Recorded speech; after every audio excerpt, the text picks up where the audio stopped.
Assalamualaikum warahmatullahi wabarakatuh. Perkenalkan, nama saya Umi Salma. Saya dari PAI kelas 3K. Yaitu saya di sini akan mereview buku Administrasi Pendidikan Kontemporer, yaitu karya penulisnya Profesor Dr. Handes Haji Syaiful Sagala MPD, yaitu desain sampulnya Amrin Salam, penerbitnya Alfabeta. Cetakan yang ke-7 tahun 2022 September. Baiklah, saya akan mereview yang bab ke-6 yaitu Supervisi Pendidikan, halaman 228 sampai 254. Supervisi pendidikan. Yang pertama, konsep supervisi, yaitu menurut konsep kuno, supervisi dilaksanakan dalam bentuk inspeksi atau mencari kesalahan. Sedangkan dalam pandangan modern, supervisi adalah usaha untuk memperbaiki situasi belajar mengajar, yaitu supervisi sebagai bantuan bagi guru dalam mengajar untuk membantu siswa agar lebih baik dalam belajar. Yang kedua yaitu permasalahan supervisi pendidikan. Supervisi dalam pendidikan telah lama dikenal, namun demikian tidak semua orang dalam dunia pendidikan mengetahui apa hakikat supervisi itu. Supervisi yang bermakna kurang realistis disebabkan oleh yang pertama, supervisi disamakan dengan controlling atau pekerjaan pengawasi supervisor. Lebih banyak mengawasi daripada berbagi ide. Membantu guru dalam memperbaiki cara mengajarnya bukan menjadi perhatian utama.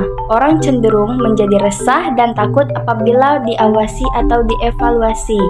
Yang kedua, kepentingan dan kebutuhan supervisi bukannya datang dari para guru, melainkan supervisor itu sendiri menjalankannya tugasnya. Yang ketiga yaitu tujuan supervisi pendidikan. Dari pembahasan supervisi pendidikan di atas, maka dapat ditegaskan bahwa tujuan supervisi pendidikan antara lain adalah yang pertama, membantu guru-guru dalam mengembangkan proses belajar mengajar.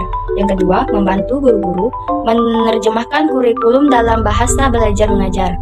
Dan yang ketiga, membantu guru-guru mengembangkan staf sekolah secara umum. Tujuan supervisi pendidikan membantu guru melihat tujuan pendidikan, membimbing pengalaman belajar mengajar, menggunakan sumber belajar, menggunakan metode mengajar, memenuhi kebutuhan belajar murid, menilai kemajuan belajar murid, membina moral kerja, menyesuaikan diri dengan masyarakat, dan membina sekolah.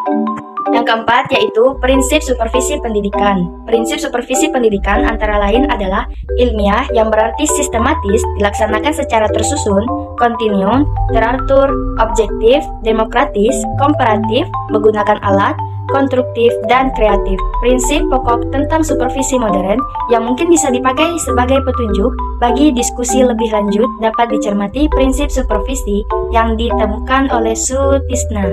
Adalah yang pertama, supervisi merupakan bagian integral dari program pendidikan, ialah pelayanan yang bersifat kerjasama.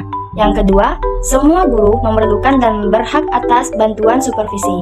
Yang ketiga, supervisi hendaknya disesuaikan untuk memenuhi kebutuhan dan hendaknya menerangkan implikasi-implikasi dari tujuan-tujuan dan sasaran-sasaran itu.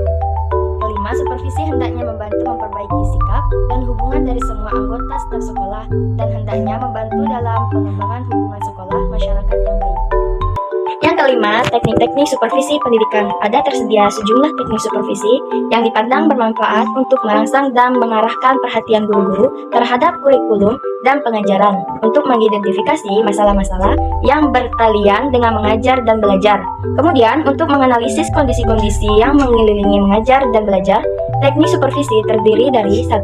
Teknik individual dalam rangka pengembangan proses belajar mengajar meliputi kunjungan kelas. Kedua, teknik supervisi kelompok dalam rangka pengembangan staf meliputi pertemuan orientasi sebagai guru baru, panitia penyelenggaraan, rapat guru, studi guru, diskusi sebagai proses belajar meliputi kunjungan kelas. Kedua, teknik supervisi kelompok dalam rangka pengembangan staf meliputi pertemuan orientasi sebagai guru baru, panitia penyelenggaraan, rapat guru, studi guru, diskusi sebagai proses kelompok, tukar-menukar pengalaman, diskusi panel, seminar, simposium, demonstration, teaching, perpustakaan jabatan, Buletin supervisi, membaca langsung, mengikuti kursus, organisasi, jabatan, kurikulum laboratorium, perjalanan sekolah.